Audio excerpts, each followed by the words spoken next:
Hello, everybody. Welcome to a short introduction of the Elden Ring Convergence mod. I'm going to be streaming this mod for real on Saturday, August 31st. I don't know what time on Saturday, but it'll definitely be on Saturday. The reason I know a little bit about this mod pack, I played it a little bit.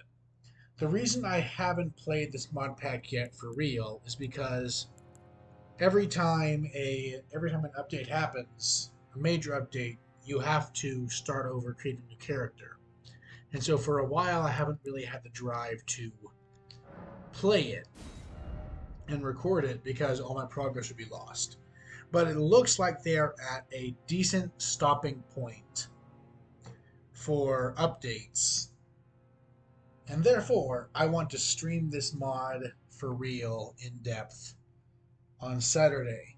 So, what is the purpose of this recording here? I am going to walk through the character creation, and then I'll let y'all, my loyal fans, or at least the 5 of you that watch every video, decide which class I play.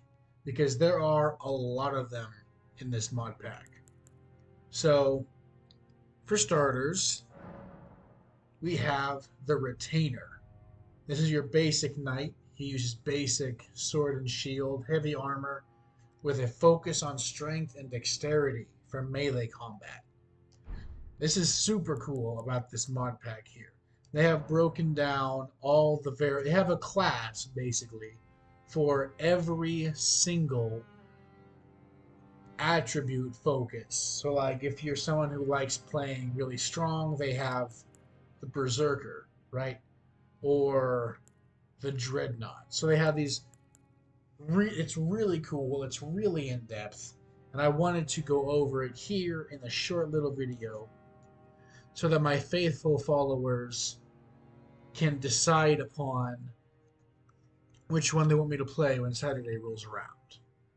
So we got the Retainer, basic knight. We got the Vanguard, which is a knight basically on steroids. Heavy armor with strength and dexterity as the focus, but he uses great swords. We have the Marksman, strength and dexterity focused on ranged combat. We have the Berserker, focuses on strength. This guy's using light armor, I think. I think the intention is just to deal as much damage as possible. It's kind of like a glass cannon. The Dreadnought here is the opposite. He is strength, but he also has heavy armor and a shield. So he is meant to tank damage as well as deal heavy damage, right? Then you got the Cell Sword. He starts off with the twin blades and he focuses on dexterity. Got the Rogue. He focuses on dexterity. He's basically a thief, right? But now we have the magic classes and all the vanilla magic. I've never played a magic class in vanilla Elden Ring, so I really have no idea what all the classes are. I mean, what all the various types of magic are. But I know there are incantations and sorceries. But the guys behind this mod pack have broken down all the various sorceries and incantations into individual groups. So we have the Glintstone Sorcerer. He focuses on intelligence for magic damage. The Star Caller here uses gravity magic and focuses on intelligence for physical damage. Underworld Mage here focuses on intelligence for lightning damage. Got the Volcanist, focuses on intelligence and faith for fire damage. Stormcaller, intelligence and faith for physical damage. And these, I'm assuming, are like pyromancies. I would assume so. I don't, like I said, I've never played. I would always, if I had the option to, I would always play as this guy, just the generic knight. Maybe Berserker, but these magic classes are completely foreign to me. But I would assume it's like a pyromancer. I would assume this guy uses the wind sorceries that are in this game, or the wind incantations. Got the Nox Oracle, and I have no idea what the Nox guys do in Elden Ring. I don't know what sort of magic, what sort of sorceries or incantations they use. But he has a sorcery staff, so I don't know. We have the Necromancer, and he is apparently the only guy who starts off with a spirit calling bell. So I don't know how other classes are supposed to get the spirit calling bell, but this guy starts off with it. You have the Frost Witch, which is intelligence and arcane for magic damage apparently. So if you see, we have your intelligence builds, we have your intelligence and faith builds, then we have some intelligence and arcane builds, right? And this guy, I don't even know what this guy is. Uh, Aberrant Heretic, intelligence and arcane for physical damage, neat.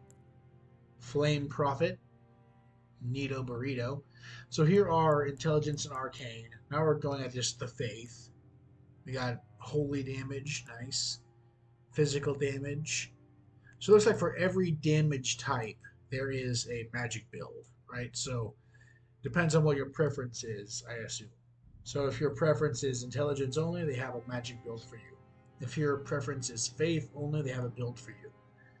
If your intelligence is, intelligence and faith, they have builds for you. If you like playing with arcane, they have builds for you. Faith and arcane, nice. And this guy starts with the teleport you to Moog's Palace. I don't know what it's called, but that little trinket right there, which is really interesting. They want you to start in like the crazy hardest area of the game. We got the Servant of Rot, of course, naturally. Mystic, very fancy. And Perfumer. This one is the most interesting looking to me because it is based around consumables. So you go around the game, you collect items, and you craft them into consumables, and you just use consumables, basically, is what this class is. Super interesting. And then, as with all video games, you have the generic 10 across the board blank slate character. Super cool stuff. A lot of stuff to go over. But you also have these keepsakes are new too. Super cool stuff. You can start with Golden Seed, Sacred Tears, Memory Stones. You can start with an Imbued Sword Key, which is really interesting for a starting off thing.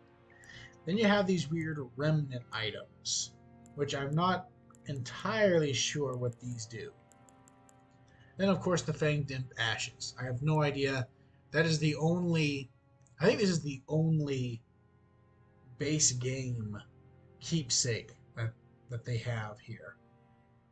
I don't know why this is the only one that's the same, but whatever.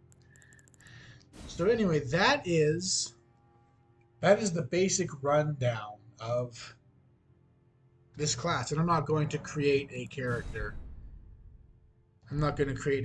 I want this to be fresh and exciting when the stream rolls around on Saturday. So get excited. I hope to see you there. I will see you guys in the next one. Bye-bye.